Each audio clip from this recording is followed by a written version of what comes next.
చూడండి. Good morning to all.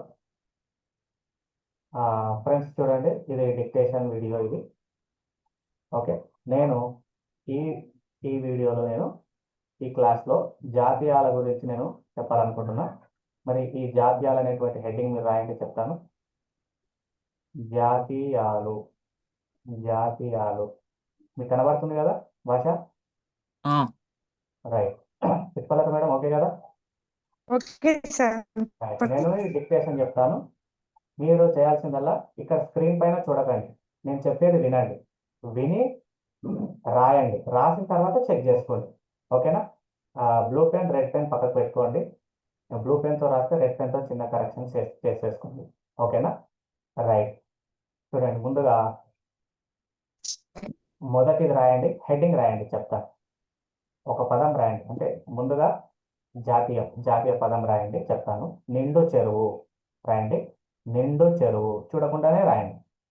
Okay, తర్వాత ఈ నిండు చెరువు యొక్క మీనింగ్ ఏమిటో నేను రాస్తాను, ఆ మీనింగ్ కూడా మీరు చూడకుండా రాయండి. నిండు చెరువు, నిండు చెరువు, నిండు చెరువు. ఓకే, నిండు చెరువు. మీరు ఏది చూడకుండా ఉండండి, చూడకుండా రాయండి, తర్వాత చెక్ చేసుకోండి. నిండు చెరువు. ఓకే, మరి దీని మీనింగ్ ఏమిటి అంటే సమృద్ధి అని అర్థం, సమృద్ధి. ఓకే, మరి దీనికి ఒక సొంత వాక్యం లాంటిది రాద్దాం. ఓకే, నిండు చెరువు అంటే సమృద్ధి, దీని అర్థం ఇప్పుడు రాయండి. మా తాతయ్య గారి ఇల్లు పాడి పంటలతో నిండు చెరువులా ఉంది. రాయండి. మా తాతయ్య గారి ఇల్లు, మా తాతయ్య గారి ఇల్లు, మా తాతయ్య గారి ఇల్లు, మా తాతయ్య గారి ఇల్లు పాడి పంటలతో, మా తాతయ్య గారి ఇల్లు పాడి పంటలతో. సార్ వాయిస్ వినబడతలేదు మీది. పాడి పంటలతో. మిగిలిన వాళ్ళకు వినబడుతుంది అంటే నీది ప్రాబ్లం, ఒకసారి చెక్ చేసుకో. మా తాతయ్య గారి ఇల్లు పాడి పంటలతో నిండు చెరువులా ఉంది. సార్ నిండు వాయిస్ క్లియర్ గా లేదు. చెరువులా ఉంది. భాష పుష్పలత మేడం మీకు ఓకేనా? మీకు వినపడుతుందా? ఓకే సార్, వినపడుతుంది. వర్షిక నీదే ప్రాబ్లం, ఒకసారి చెక్ చేసుకోమా. లెఫ్ట్ అయ్యి మళ్ళీ జాయిన్ అవ్వు. రాయండి. మా తాతయ్య గారి ఇల్లు పాడి పంటలతో నిండు చెరువులా ఉంది. నిండు చెరువులా ఉంది. ఓకే, ఇది మీరు ఫస్ట్ వాక్యాలు రాసుకోండి, అన్ని కంప్లీట్గా రాసుకున్న తర్వాత చెక్ చేసుకోండి. క్లాస్ అయిపోయిన తర్వాతనే చెక్ చేసుకోండి. ఇప్పుడు చూడండి, లేకపోతే అంటే రాస్తూ ఉండండి, తర్వాత కరెక్షన్ చేసుకోండి. రైట్. రెండవ వాక్యం రాయండి. నీళ్లు నములు. నీళ్లు నములు రాయండి. ఈ పదాన్ని నీళ్లు నములు, పదబంధం. నీళ్లు నములు, నీళ్లు నములు, నీళ్లు నములు. ఓకే, నీళ్లు నములు, నీళ్లు నములు. నిజం చెప్పడానికి సందేహించడం అని అర్థం. నిజం చెప్పడానికి సందేహించడం అని అర్థం. సరే, దీనికి ఒక సొంత వాక్యాన్ని రాద్దాం. రాయండి. తండ్రి నిలదీసినప్పుడు తప్పు చేసిన కొడుకు నీళ్లు నమిలాడు. రాయండి. తండ్రి నిలదీసినప్పుడు, తండ్రి నిలదీసినప్పుడు, తండ్రి నిలదీసినప్పుడు,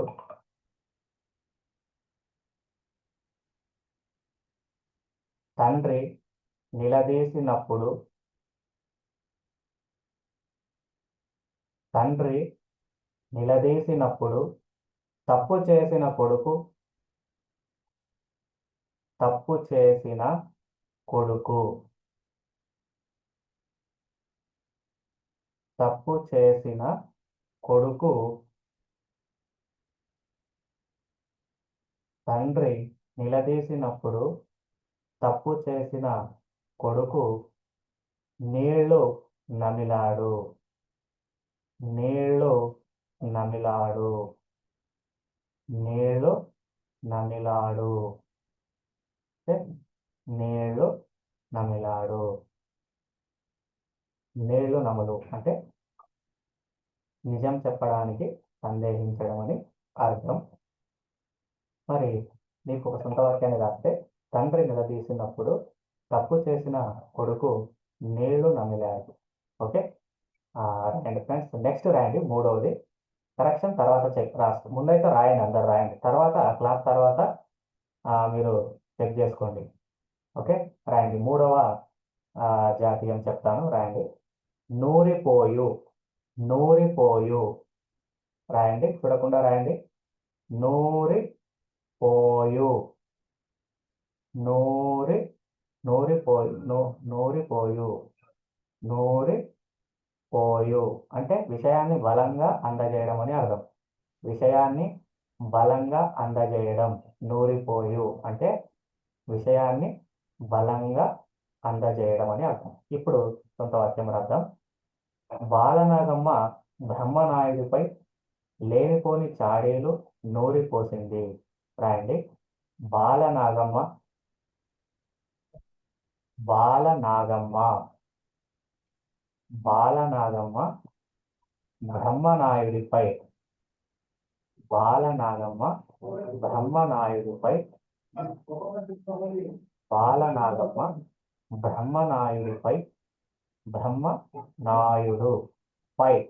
బ్రహ్మనాయుడు పై. బాలనాగమ్మ బ్రహ్మనాయుడు పై లేనిపోని చాడీలు నూరిపోసింది. లేనిపోని చాడీలు. లేనిపోని చాడీలు నూరిపోసింది. లేనిపోని చాడీలు నూరిపోసింది. చూడకుండా మీరు రాయండి, తర్వాత కరెక్షన్ చేసుకోండి. బాలనాగమ్మ బ్రహ్మనాయుడిపై లేనిపోని చాడీలు నూరిపోసింది. ఓకే, నెక్స్ట్ నాలుగవ జాతీయం. పీనుగ సింగారం అంటే వ్యర్థమైనదని అర్థం. హెడ్డింగ్ రాయండి. జాతీయం పీనుగ సింగారం. పీనుగ సింగారం. పీనుగ సింగారం. సార్ వాయిస్ వినిపిస్తలేదు. పీనుగ సింగారం. పీనుగ సింగారం. ఫస్ట్గా మిగిలిన వాళ్ళందరికీ వినిపించినప్పుడు నీకు వినపడలేదంటే నీదే మొబైల్లో లేదా ల్యాప్టాప్లో ప్రాబ్లం ఉంటుంది. ఒకసారి చెక్ చేసుకో. ఓకేనా? తర్వాత లేదంటే క్లాస్ తర్వాత ఇది యూట్యూబ్లో పెడతాను వీడియో, తర్వాత చూసి ప్రాక్టీస్ చేయి. ఓకేనా? పీనుగ సింగారం ఈ జాతీయానికి సంబంధించిన అర్థం ఏమిటంటే వ్యర్థమైనది అని అర్థం. దీనికి సంబంధించిన సొంత వాక్యం చెప్తాను, రాయండి. మండు టెండలో నీళ్లు పోయడం పీనుగ సింగారం వంటిది. రాయండి. మండు టెండలో మండు టెండలో మండు టెండలో మండు టెండలో నీళ్లు పోయడం. మండు టెండలో నీళ్లు పోయడం. మండు టెండలో నీళ్లు పోయడం. మండు టెండలో నీళ్లు పోయడం పీనుగ సింగారం వంటిది. పీనుగ సింగారం వంటిది. పీనుగ సింగారం వంటిది. ఓకే, మండు టెండలో నీళ్లు పోయడం పీనుగ సింగారం వంటిది. Okay, right. నెక్స్ట్ ఐదవ జాతీయాన్ని చెప్పుకుందాం. ఓకే, పీనుగ సింగారం అంటే వ్యర్థమైనది. మండు టెండలో నీళ్లు పోయడం పీనుగ సింగారం వంటిది. ఐదవ జాతీయాన్ని రాద్దాం. చెవిలో ఇల్లు కట్టుకొను. చెవిలో ఇల్లు కట్టుకొను అంటే ఒకే విషయాన్ని అదే పనిగా చెప్పడం అని అర్థం. రాయండి. హెడ్డింగ్ జాతీయం చెవిలో ఇల్లు కట్టుకోవడం. చెవిలో ఇల్లు కట్టుకోవడం. చెవిలో ఇల్లు కట్టుకొను. చెవిలో ఇల్లు కట్టుకొను.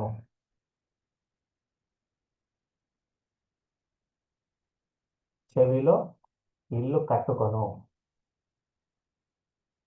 చెవిలో ఇల్లు కట్టుకొను. ఓకే, రాయండి. దీని యొక్క అర్థం ఏమిటంటే ఒకే విషయాన్ని అదే పనిగా చెప్పడం అని అర్థం. సొంత వాక్యం చెప్తాను, రాయండి. ఉదయాన్నే లేచి చదవమని. ఉదయాన్నే లేచి చదవమని. ఉదయాన్నే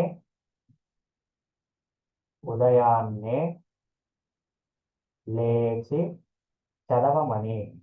ఉదయాన్నే లేచి చదవమని. ఉదయాన్నే లేచి చదవమని. ఉదయాన్నే లేచి చదవమని మా అమ్మగారు చెవిలో ఇల్లు కట్టుకొని పోరు పెడతారు. ఓకే, మ్యూట్లో పెట్టుకోండి.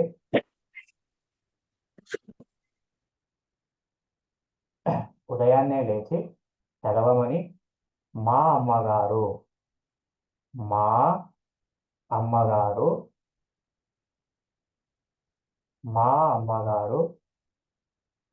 చెవిలో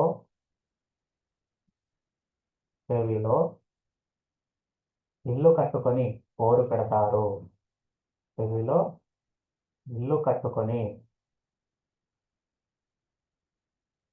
చేసుకోండి. తర్వాత చెవిలో ఇల్లు కట్టుకొని పోరు పెడతారు. పోరు పెడతారు. పోరు పెడతారు. పోరు పెడతారు. చెవిలో ఇల్లు కట్టుకొని ఉదయాన్నే లేచి చదవమని అమ్మగారి చెవిలో ఇల్లు కట్టుకొని పోరు పెడతారు. ఓకే, నెక్స్ట్ 6వ జాతీయాన్ని చెప్తాను, రాయండి. శ్రీకారం చుట్టూ. శ్రీకారం చుట్టూ అంటే మొదలు పెట్టు అని అర్థం. రాయండి. శ్రీకారం చుట్టూ. శ్రీకారం చుట్టూ. శ్రీకారం చుట్టూ. శ్రీకారం చుట్టూ. దీని యొక్క అర్థం ఏమిటంటే మొదలు పెట్టు అని అర్థం. Okay, right. ఇప్పుడు దీనికి ఒక సొంత వాక్యం రాద్దాం, రాయండి. మా పాఠశాలలో రాయండి. మా పాఠశాలలో చెట్లు నాటే. మా పాఠశాలలో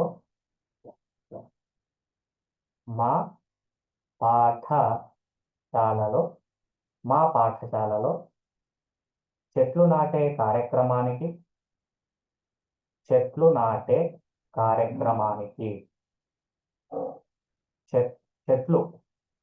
చెట్లు లావద్దు ఇక్కడ.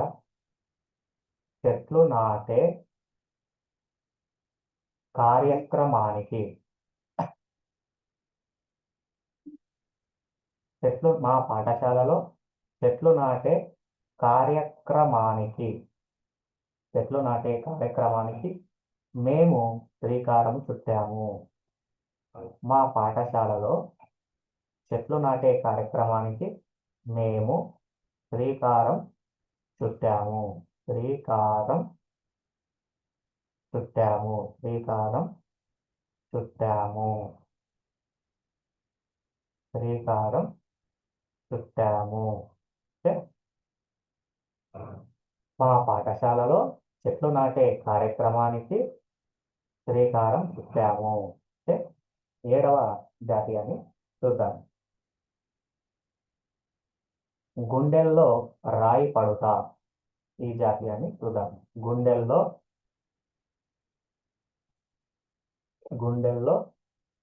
రాయి పడుతా. గుండెల్లో రాయి పడుతా. గుండెల్లో రాయి పడుతా.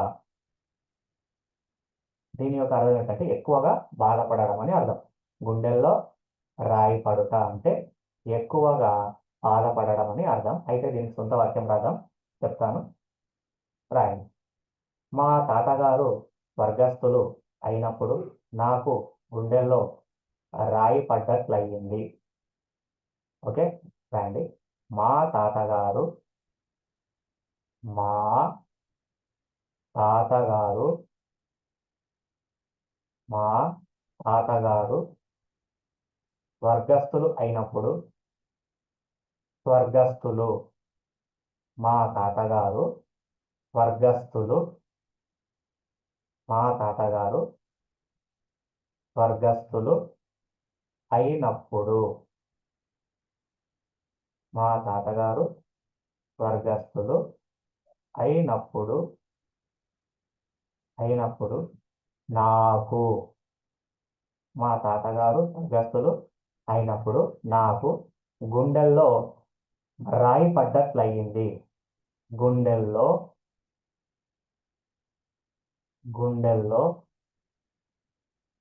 రాయి పడ్డట్లయింది. గుండెల్లో రాయి పడ్డట్లయింది. దావత్ వస్తుంది, తర్వాత టాకు లావత్ వస్తుంది. గుండెల్లో రాయి పడ్డట్లయింది.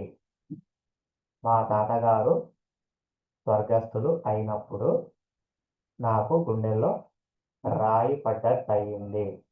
ఓకే, 8వ జాతీయాన్ని రాద్దాం. రాయండి.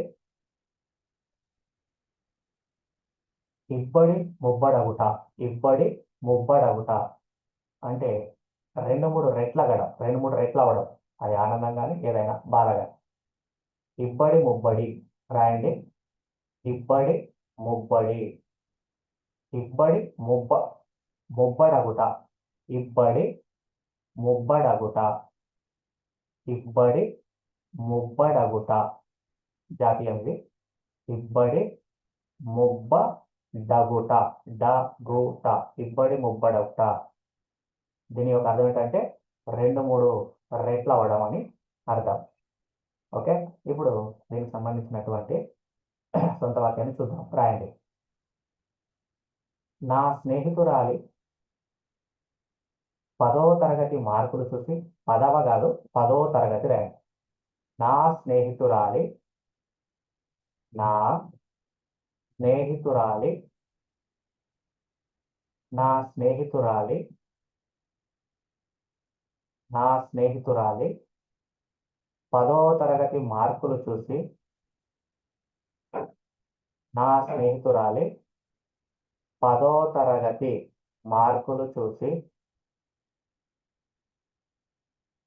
నా స్నేహితురాలి 10వ తరగతి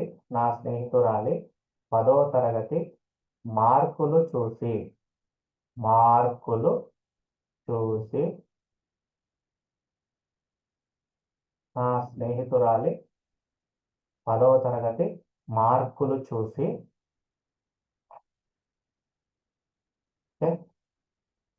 నా స్నేహితురాలి 10వ తరగతి మార్కులు చూసి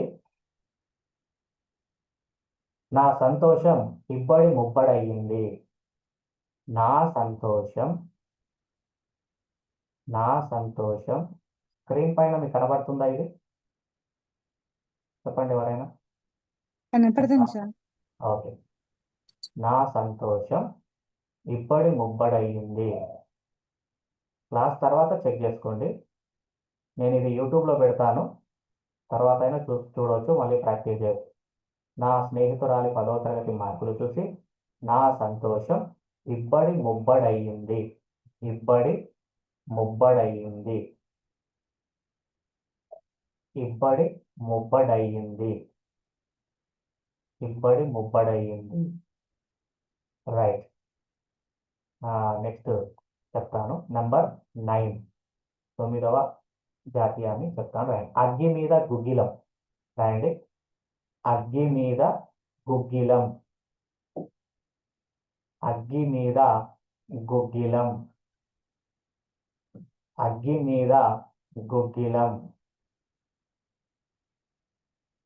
అగ్గి మీద గుగ్గిలం. అగ్గి మీద గుగ్గిలం రాశారు కదా. మరి దీని యొక్క మీనింగ్ ఏంటంటే ఎక్కువ కోపాన్ని ప్రదర్శించడం అని అర్థం. ఎక్కువ కోపాన్ని ప్రదర్శించడం అని అర్థం. Okay, right. సొంత వాక్యం చెప్తాను. రాయండి. సరిగ్గా చదవడం లేదని. సరిగ్గా చదవడం లేదని. సరిగ్గా చదవడం లేదని. సరిగ్గా చదవడం లేదని సరిగ్గా చదవడం లేదని తమ్ముడి మీద నాన్నగారు తమ్ముడి మీద నాన్నగారు తమ్ముడి మీద నాన్నగారు తమ్ముడి మీద నాన్నగారు తమ్ముడి మీద నాన్నగారు అగ్గి మీద గుగ్గిలమయ్యారు అగ్గి మీద గుగ్గిలమయ్యారు అగ్గి మీద గుగ్గిలమయ్యారు అగ్గి మీద గుగ్గిలం అయ్యారు సరిగ్గా చదవడం లేదని తమ్ముడి మీద నాన్నగారు అగ్గి మీద గుగ్గిలం అయ్యారు అగ్గి మీద గుగ్గిలం అయ్యారు 10వ జాతీయాన్ని తెలుసుకుందాం. రాయండి. అగ్నికి ఆజ్యం తోడైనట్లు అంటే కోపాన్ని ఇంకా పెంచడం అని అర్థం. అగ్నికి ఆజ్యం తోడైనట్లు రాయండి. అగ్నికి ఆజ్యం అగ్నికి ఆజ్యం తోడైనట్లు అగ్నికి ఆజ్యం తోడైనట్లు అగ్నికి ఆజ్యం తోడైనట్లు అంటే కోపాన్ని ఇంకా ఎక్కువగా పెంచడం ప్రదర్శించడం అని అర్థం. అగ్నికి ఆజ్యం తోడైనట్లు. రైట్. దీనికి ఒక సొంత వాక్యాన్ని చెప్తాను, రాయండి. చైనా వారు సరిహద్దుల్లో చైనా వారు సరిహద్దుల్లో చైనా వారు సరిహద్దుల్లో చైనా వారు సరిహద్దుల్లో చైనా వారు సరిహద్దుల్లో సైనికులపై చేస్తున్న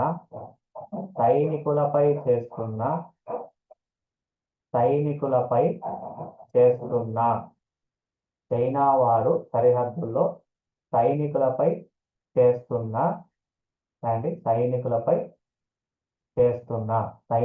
చేస్తున్న కాల్పులు సైనికులపై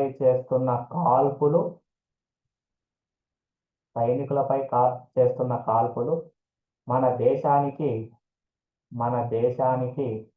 అగ్నికి ఆజ్యం తోడైనట్లుగా ఉన్నాయి. సైనికులపై చేస్తున్న కాల్పులు మన దేశానికి అగ్నికి ఆజ్యం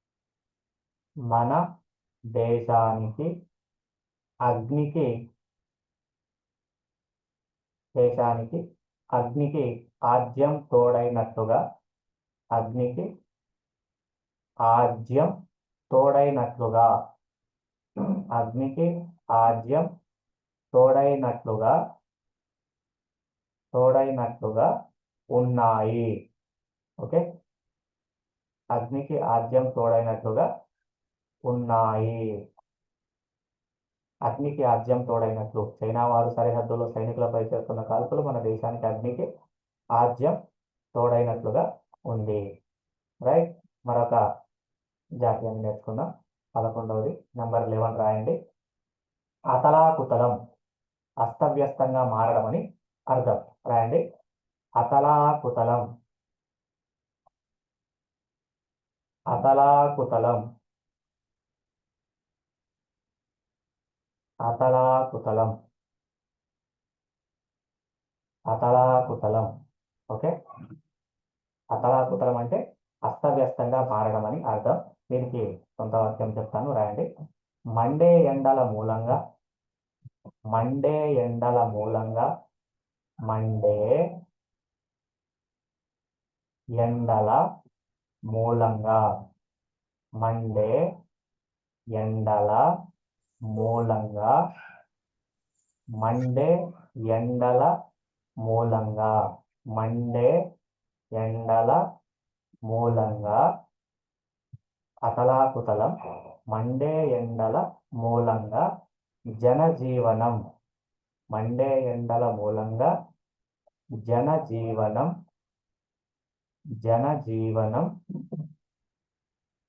అతలాకుతలం అయ్యింది అతలాకుతలం అయ్యింది అతలాకుతలం అయ్యింది అతలాకుతలం అయ్యింది అతలాకుతలం అయ్యింది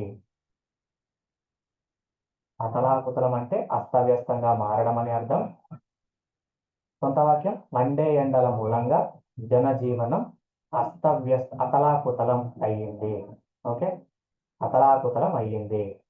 12వ జాతీయాన్ని నేర్చుకున్నాం. భగీరథ ప్రయత్నం, ఎక్కువగా ప్రయత్నించడం అని అర్థం. భగీరథ ప్రయత్నం, భగీరథ మహాప్రణక్షరం థ, భగీరథ ప్రయత్నం, భగీరథ ప్రయత్నం చూడకుండా రాయండి. భగీరథ ప్రయత్నం, ఎక్కువగా ప్రయత్నించడం అని అర్థం. రైట్, సొంత వాక్యాన్ని చెప్తాను, రాయండి. భగీరథ ప్రయత్నంతో గాంధీ గారు మనకు స్వాతంత్ర్యం తెచ్చారు. రాయండి. భగీరథ ప్రయత్నం ద్వారా భగీరథ ప్రయత్నం ద్వారా భగీరథ ప్రయత్నం ద్వారా భగీరథ ప్రయత్నం ద్వారా భగీరథ ప్రయత్నం ద్వారా భగీరథ ప్రయత్నం ద్వారా లేదా ప్రయత్నంతో గాంధీ గారు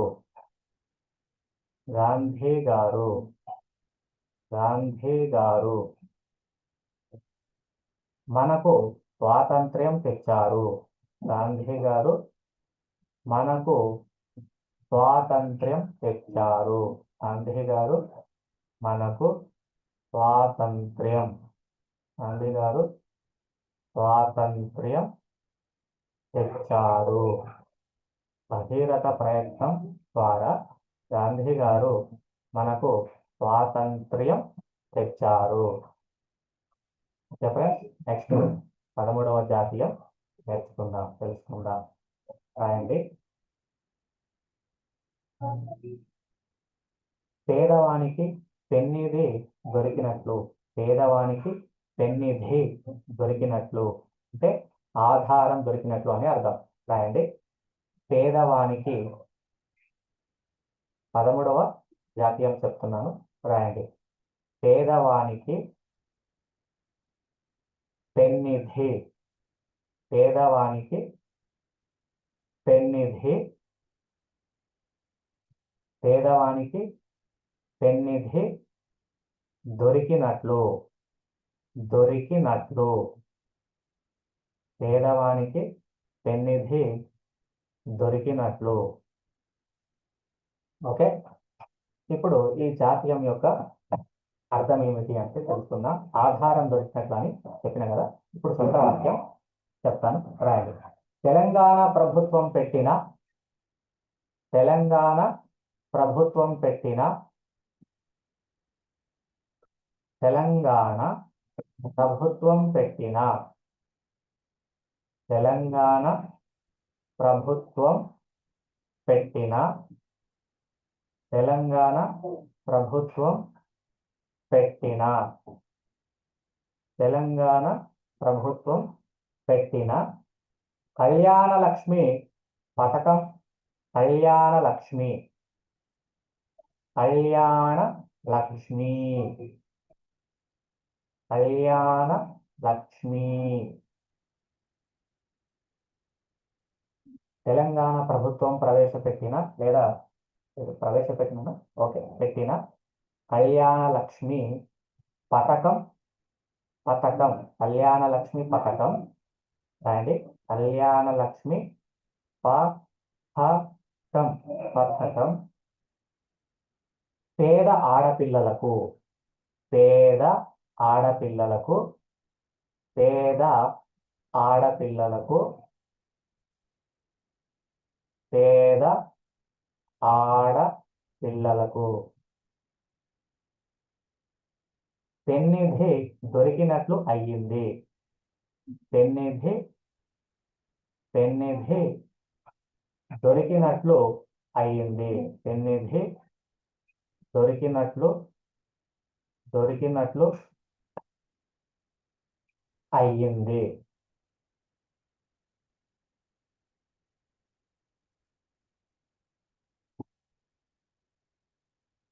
పద్నాలుగోది రాయండి. 14వ జాతీయం రాయండి. కళ్ళల్లో నిప్పులు పోసినట్లు అంటే ఈర్ష్యపడడం అని అర్థం. కళ్ళల్లో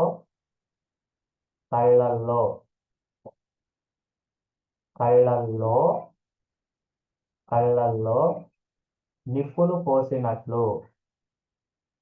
కళ్ళల్లో నిప్పులు పోసినట్లు.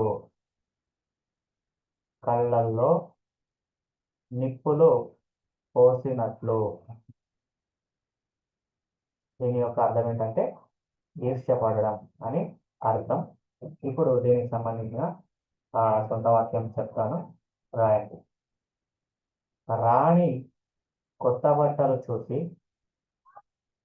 రాణి కొత్త బట్టలు చూసి రాణి కొత్త బట్టలు చూసి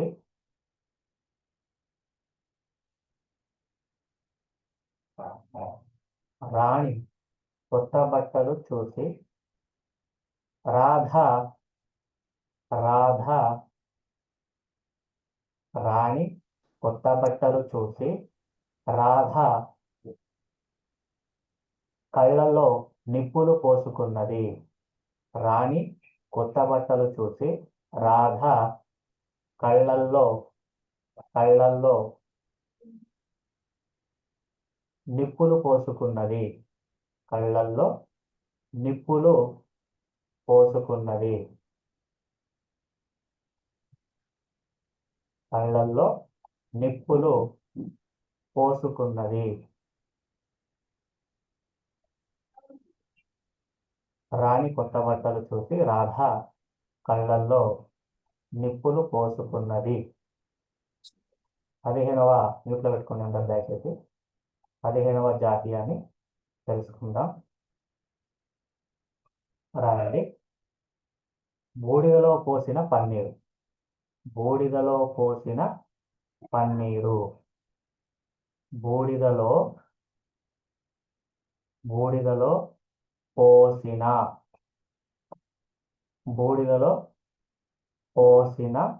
పన్నీరు. బూడిదలో పోసిన పన్నీరు. బూడిదలో పోసిన పన్నీరు. బూడిదలో పోసిన పన్నీరు అంటే వృధా, వ్యర్థం అని అర్థం, వేస్ట్ అని అర్థం. బూడిదలో పోసిన పన్నీరు. దీనికి సంబంధించిన కొంత వాక్యం చెప్తాను, రాయండి. నేను చేసిన ప్రయోగం నేను చేసిన ప్రయోగం నేను చేసిన ప్రయోగం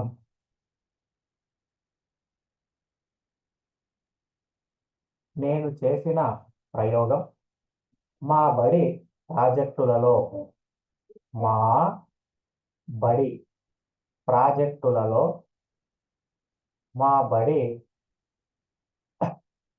ప్రాజెక్టులలో మా బడి ప్రాజెక్టులలో చోటు సంపాదించలేకపోవడం చేత చోటు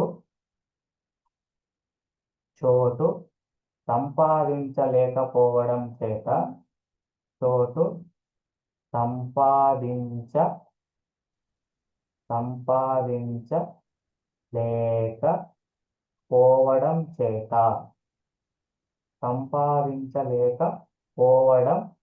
చేత నేను చేసిన ప్రయోగం మా బడి ప్రాజెక్టులలో చోటు సంపాదించలేకపోవడం చేత నా శ్రమ అంతా, నా శ్రమ అంతా, నా శ్రమ అంతా బూడిదలో పోసిన పన్నీరులా మారింది. నా శ్రమ అంతా బూడిదలో పోసిన, బూడిదలో పోసిన, బూడిదలో పోసిన పన్నీరులా మారింది. బూడిదలా పోసిన పన్నీరులా మారింది.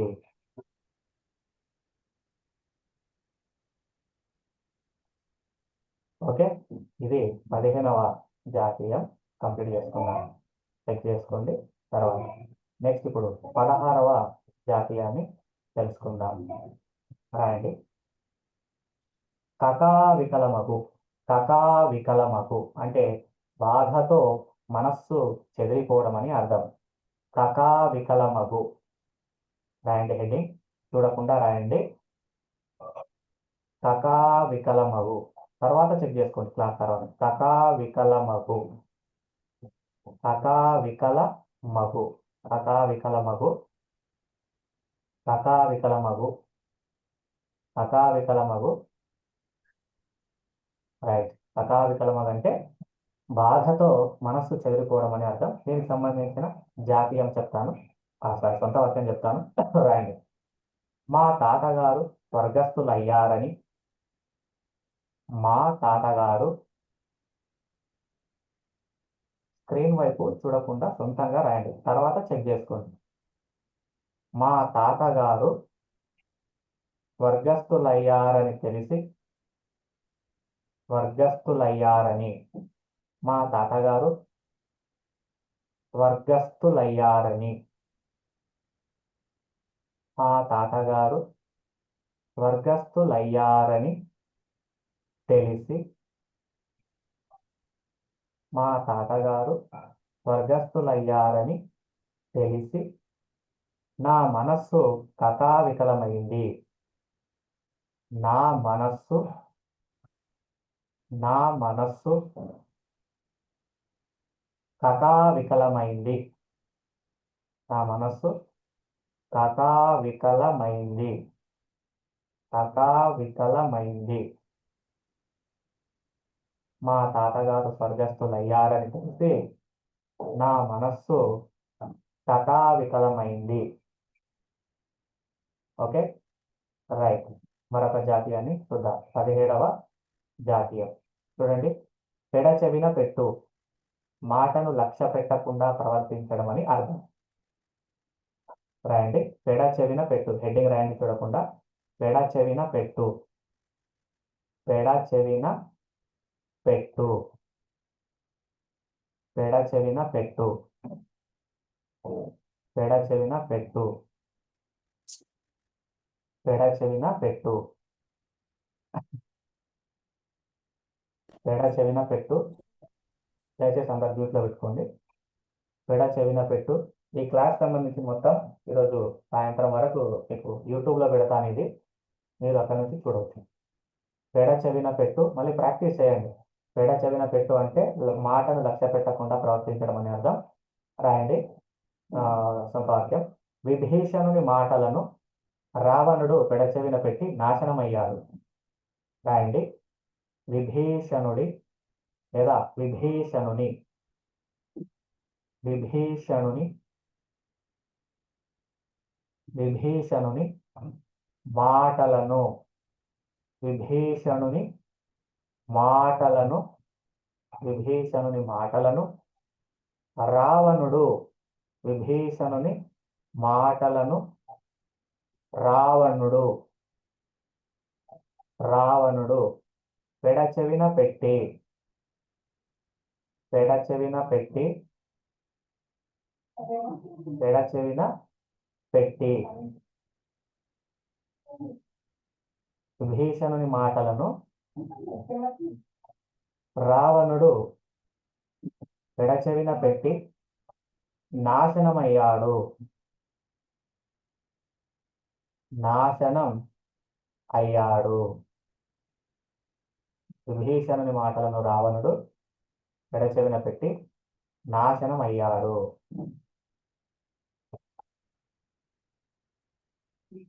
ఓకే, రాయండి. 18వ జాతీయం తృణప్రాయం. తృణప్రాయం చాలా తేలికగా తీసుకోవడం అని అర్థం. గడ్డి పక్కతో పోల్చడం అని కూడా అర్థం. తృణప్రాయం. తృణము అంటేనే గడ్డి. తృణప్రాయం. తృణప్రాయం. తృణప్రాయం. తృణప్రాయం. రైట్. దీనికి సంబంధించిన ఒక సొంత వాక్యం చెప్తాను, రాయండి. సీత రావణుడిని తృణప్రాయంగా తోసిపుచ్చింది. రాయండి. సీత రావణుడిని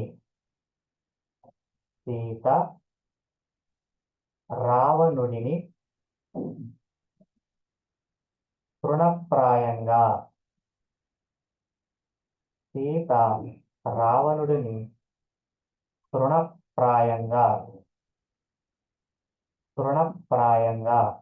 సీత రావణుడిని తృణప్రాయంగా తోసిపుచ్చింది. సీత రావణుడిని తృణప్రాయంగా తోసిపుచ్చింది.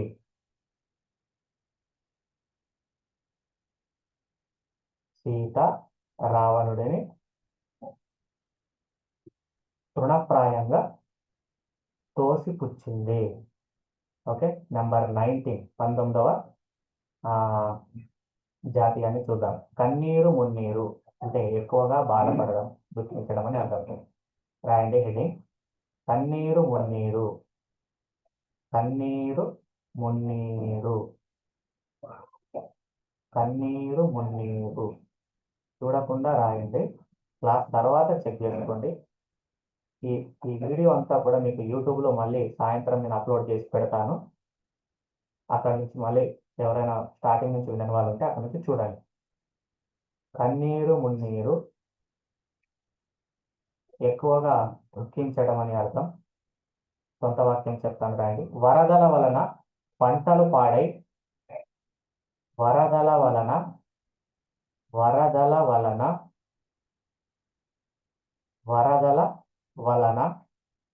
పంటలు పాడై.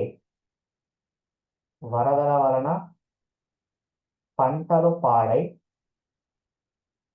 వరదల వలన పంటలు పాడై రైతులు. వరదల వలన పంటలు పాడై రైతులు కన్నీరు మున్నీరు పెట్టారు లేదా కన్నీరు మున్నీరయ్యారు. రాయండి. వరదల వలన పంటలు పాడై రైతులు కన్నీరు మున్నీరయ్యారు. కన్నీరు మున్నీరయ్యారు. కన్నీరు మున్నీరయ్యారు. కన్నీరు మున్నీరయ్యారు. ఓకే, చివరి జాతీయాన్ని తెలుసుకుందాం. కబంధ హస్తాలు అంటే తప్పించుకోలేకపోవడం అని అర్థం. కబంధ హస్తాలు. హెడ్డింగ్ రాయండి జాతీయం. కబంధ హస్తాలు. కబంధ హస్తాలు. కబంధ హస్తాలు. ఓకే, కబంధ హస్తాలు అంటే తప్పించుకోలేకపోవడం అని అర్థం. దీనికి సంబంధించిన కొంత వాక్యం చెప్తాను, రాయండి. చదువు రాని వారు చదువు రాని వారు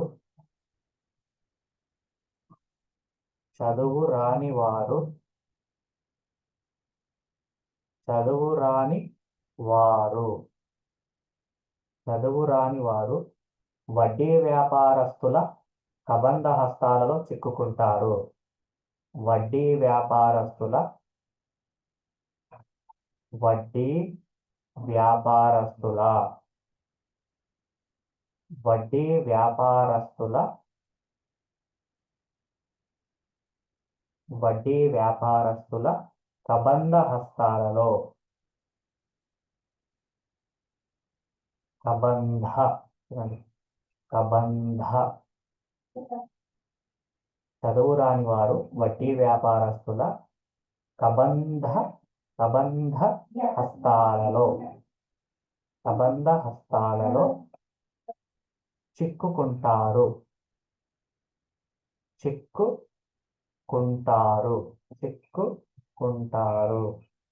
చదువు రాని వారు వడ్డీ వ్యాపారస్తుల కబంధ హస్తాలలో చిక్కుకుంటారు. ఓకే, ఇది ఫ్రెండ్స్ ఇవాళ మన సండే క్లాసు.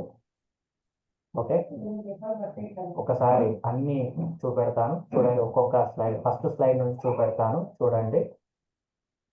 చూడండి వాళ్ళు ఉంటే చూడండి ఒక్కసారి. వీలైతే మీరు స్క్రీన్ షాట్ తీసుకోండి.